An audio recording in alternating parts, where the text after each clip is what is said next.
This week's Torah portion, Vayigash, tells a powerful story of courage, responsibility, and reconciliation. When Yosef tests his brothers by accusing their youngest sibling Binyamin of stealing a precious cup, Yehuda steps forward in a moment of bravery and selflessness. Yehuda passionately defends Binyamin even though he, Yehuda, isn't the eldest brother. He reminds Yosef of his guarantee to their father Yaakov to bring Binyamin home safely. Yehuda knows that failure would mean devastating consequences, not only losing his Olam Hazeh, but also his Olam Haba, physical and spiritual devastation. But this raises a question. What kind of guarantor was Yehuda, as he was uncertain even about his own well-being? After all, who would trust a guarantor who cannot demonstrate that he can even pay his own debts? A simple answer is that Yehuda's intention was to offer himself in Binyamin's place, declaring, "Please let your servant remain instead of the youth." This offer was rejected by Yosef. The Sfas Emes, may his merit protect us, answers the question with a fascinating insight into the human psyche. He explains that when one undertakes to care for another, one finds strength within oneself to do and accomplish more for one's own well-being. Struggling alone can be overwhelming, but focusing on others provides clarity and courage. This lesson resonates deeply in moments of personal and collective challenge. For example, during the Holocaust, many survivors were motivated by their desire to protect or rescue others, and in turn, also save themselves. Similarly, individuals who dedicate themselves to supporting Torah education and the land of Israel often discover newfound strength to build their own spiritual lives and those of their families. This idea is reflected in the Torah's concept of arevos, mutual responsibility. When God gave the Torah, he required that the Jewish people offer their children as guarantors, emphasizing that all Jews are responsible for one another. This sense of interconnectedness strengthens individuals and communities alike. The Sfas Emes further states that Yehuda pleads to Yosef, "How can I go up to my father if the youth is not with me, lest I see the evil that will befall my father? How can I go up without Binyamin? I'm afraid that I will witness the death of my father. The soul of my father and the soul of Binyamin are intertwined." Actually, Yehuda should have said, "How can I go up and return to my father? Then I would be lost from both worlds." Rather, when his efforts were on behalf of Binyamin because of his guarantee, he forgot completely about himself. This caused him to feel the pain of his father rather than his own pain regarding the loss of his Olam Hazeh and Olam Haba. At this point, Yosef could not restrain himself and revealed,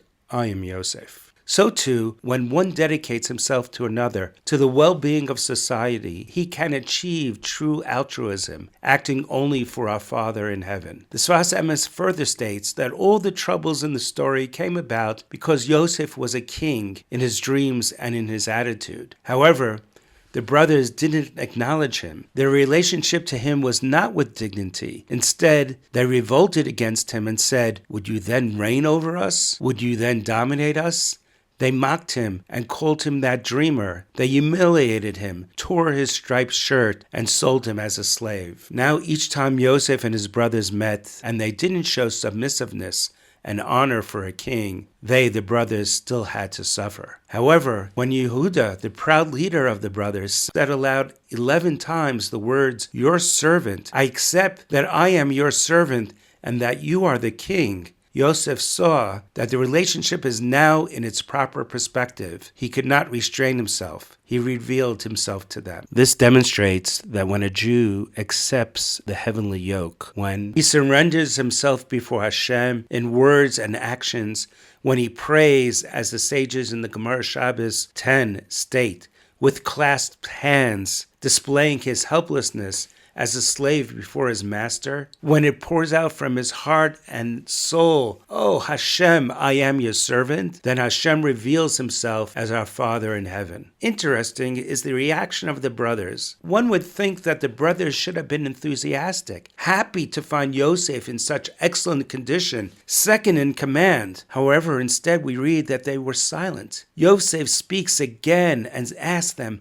come close to me. Why are you standing there so quietly, so distant?" And they came close, but still were silent. Yosef tried to calm them. "Now be not distressed, nor reproach yourselves for having sold me here. Don't be depressed, don't be angry, for it was to be a provider that Hashem sent me ahead of you. Hashem caused all this so that I could sustain you." Again and again Yosef speaks, but there's no response, no reaction, not a word. He asks them to bring their father for all to be happy, but they remain still. He tells them, "Behold, your eyes see as do the eyes of my brother Binyamin, that it is my mouth that is speaking to you. I am speaking to you in Hebrew, the holy language. I am speaking like a Jew, not like an Egyptian pagan." Nevertheless, they still remained silent. However, when he fell upon his brother Binyamin's neck and wept, and kissed all his brothers and wept upon them, only then did the brothers speak with him. As Rashi states, after they saw that he cried and that his heart was one with them, they were able to converse with him. Just as the brothers sinned against him and didn't treat him like a king, so too the tragedies had to continue because Yosef did not relate to them as a brother. When they saw that he was speaking as a brother and treating them as a brother would, with pity, with sympathy for their pain and their guilt, everyone's role was recognized and respected, and then peace and harmony were restored. Problems in families are often caused when there's a lack of clarity in the positions